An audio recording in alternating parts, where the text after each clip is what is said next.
Yeah, yo, long time no see. To a lot of people out there, how everybody been doing? Hot talk. I said I make a fast one. Been a lot going on, for us to talk about. But today, in light of current events, the way the internet have everybody so webbed in together and linked in together. You don't even have to say what you're talking about because people gonna know.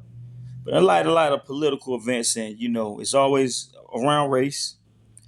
And for years, people will say, "Yeah, you racist," or "You nah." We don't negotiate with racists, bro. We don't play them games because we know people like me know they are. That's the bottom line of everything in America. Always has been. It's always been about race and money and oppressing us to gain more money. But something I was thinking about the other day, right? That people really don't realize. The more you diss Martin, you only proving Malcolm right. Really listen to me what I'm saying, y'all. The more you diss Martin Luther King, and this ain't too like, okay, like being honest, me myself, I had problems with his ideology sometimes, and not so much his ideology, wanting everybody to be friends. A lot of times, just his approach, the nonviolent approach. We seen for years, and I'm gonna make a video about this too, but just touching lightly on it. We seen for years people protesting, holding signs. Please stop hurting us. Please treat us right. Please stop robbing us. Please stop hurting women. Please stop hurting black people. Please stop hurting. And it's just increased with this administration of racists that's in control right now. And for those of us that knew, we knew what time it was because we knew who Trump is and who everybody that run with him is. Make America racist again. That's really what they want to do. But you know, not so much the ideology. Some things with his ideology, because I don't agree with everything with Malcolm X ideology either, or anybody ideology, because it's man made. Nobody's perfect, but I agree with a lot from them two brothers, man. You know what I mean? They two of my heroes. Fuck Superman and all them, Batman and Wolverine and them. I mean, they're good symbols of especially when you're a kid, strength and But these are real people that have real courage and real life and real strength, especially in America against this racist system. But look how long we've been holding signs and begging them, or either people reacting. However you react, it's been going on for years and years and years. And look at a place like Nepal. Look this up. Nepal, if you ain't heard about it. They got their liberation in 48 hours. What been taking us hundreds of years to try to get these people to act right. They got in 48 hours because they all from the same culture. See, like I said, I'm gonna make a longer video about this, but I just touching on it lightly. I just feel like a lot of us so divided out here. I always thought America being a melting pot was a good thing, but the older you get and the more you really look at it, it's not a good thing. That's why we so divided. Because a lot of white people gonna feel like this ain't my problem, and then like with ICE and all the immigration, a lot of black people feel like that ain't my problem, and then a lot of Hispanic people when they see stuff happen to black people like George Floyd, they gonna feel like it ain't their problem. A lot of Asians gonna feel like they don't have nothing to do with them. So we more divided.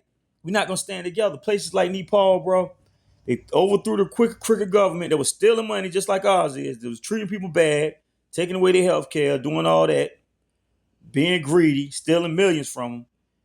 And they put somebody they wanted in there and they rebuilt the whole place. Now it's a smaller place.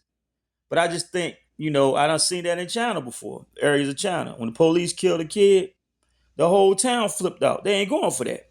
And they took, they had to treat them right. But see, the thing out here is everybody gonna be so divided, they gonna feel like, well, it ain't got nothing to do with me. So I just feel like, that can't we all just be friends? That was Martin Luther King. A lot of times I ain't feeling that ideology because they're not really gonna be your friends. Because when something happen, they silent or they on the other side. Like we seen the George Floyd thing. A lot of them people was on the police side. But now they coming for y'all. Now everybody saying fuck the police. Now everybody feeling oppressed. Welcome to America for a black person.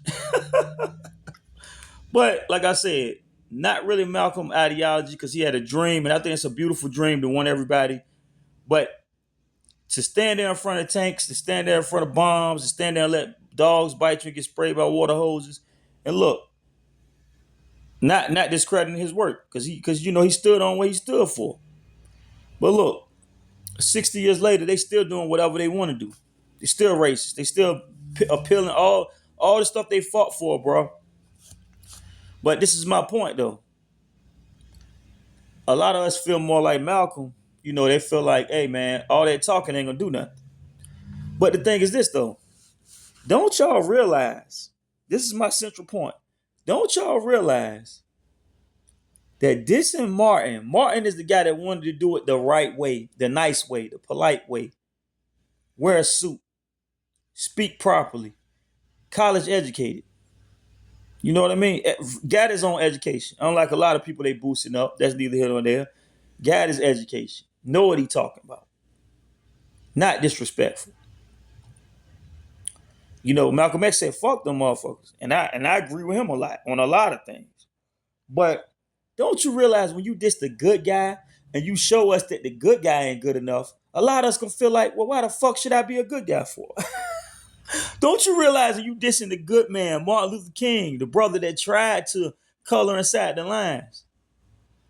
Malcolm Huey and a lot of cats is like, look, we scribbling all over your shit because it's bullshit anyway. But you judging that brother, you hating that one, you hating the good guy, the guy that's trying to be nice, man. He's like, I don't want to fight with you. I'd rather talk with you. A lot of people rather just say, you know what? You don't like us, no way. What's up?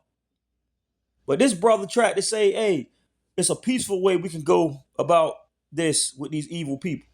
And as we see to this day, in my opinion, I don't think it is. Because we see they still doing whatever they want to do. But the point is, man, these idiots out here from back in the day to now, and I'm not talking about black people, because even me myself, I'm not talking about real brothers and sisters, and I'm not talking about real non-racist white people, Arabic, Mexican, wherever you come from. If you're not racist and you just didn't agree with his approach, I understand it, because to a degree I feel like that. But people that just don't like him, I just don't like him. It just goes to show you we still N-words in a lot of their eyes. No matter how good you do, you still an N-word. What Jay-Z just said, and I heard Jay got turned down. I seen the thing, Jay-Z was sitting at the table with Trump and them. But you see how that go? The gatekeeping? You sitting down with Trump's son and his wife, them racist bastards. I understand you trying to get a casino. I heard they brought $5 billion. Somebody bring $5 billion to you and you turn the proposal down. That means your money ain't good. So all that you did to try to get in try to get in good stride with these people, they still look at you like that song you made back in the day. You still a nigga. Hey, but like I said, bro, like I said, if y'all hate the good brother that's gonna stand up to you and say, I'm not gonna fight you, but what you doing is wrong, and I don't rock with that. That's Martin. If you hate him, how do you think the Malcolm's gonna feel, bro? If you take him out, how do you think the Malcolm, the Martins, and the Khalid Muhammad's and the you know what I mean, the Panthers and the Fred Hamptons gonna feel? How you think they gonna feel, bro? Come on, man. You got to be serious out here. You got to be serious, bro. This time we in now is just showing everybody everything. So like I told people, man, just stay prayed up out there, stay blessed, stay ready, because you see they still hanging black people in 2025. Y'all can sit there and act like, well, and it's a definite deterrent to that. Stand the fuck up for yourself. You know what I mean? That's what I suggest anybody do. Because the sad thing with a lot of us, we'll stand up against each other before we'll stand up against the oppressor. And tell me I'm lying. But anyway, like I was saying, man, these clown motherfuckers prove as always in America why I don't fuck with you, never have, never will. You hated on the good guy. You hated on Martin Luther King. And not saying Malcolm wasn't the good guy, because Malcolm was a good guy too. Malcolm is more practical though. He's like, if you hit me, I'm gonna hit you back. That's common sense. That's common sense. And I ain't saying Martin don't have common sense, but Martin is more optimistic. He's more like, I'll take this, you know, they follow the teachings of Jesus and Gandhi and stuff. I'll take this hit on the cheek. I'm going to turn the other cheek. What you going to do when they smack both cheeks and kick your ass, though? You know what I mean? So like I said, bro, hating on Martin, lying on Martin, treating his legacy like it's nothing. You dead wrong for that anyway. But you only proving Malcolm right. You think you proving Martin wrong. No, you proving Martin definitely right. But you definitely proving Malcolm more right because Martin said it's a chance with these people. They're not all bad. They're not all bad. They're not all evil. Malcolm said, the hell with them. Fuck them. But when you don't you know when you diss the good dude, you proving the one that didn't believe in you anyway, you prove him totally right. So, like I said, man, America, we still at it. It is what it is. Shout out to Nepal, man. I wish all of us could be non-racist and feel like every time something happened at a school with these psychos going up in the school, it affects all of us. Every time the police take somebody out because of skin color, it affects all of us. I wish that too. So I do have some Martin in me too. But overbearingly, I feel like Malcolm. You know what I mean? Like, look, because it's like this. We've been holding signs for 100 years. We've been talking to these people for 100 years, and they still hate us. And now everybody else getting into it. They're getting to see even Jimmy Kimmel and all the rich white guys, the popular white guys. They feeling the pain. So everybody saying, "Oh, this is fascism." It been fascism. It been racism. But hey, like I said, man, when they hate on Martin, they gotta realize you only making the Malcolms even more right. Peace to the real out there. Fuck everybody else. 100.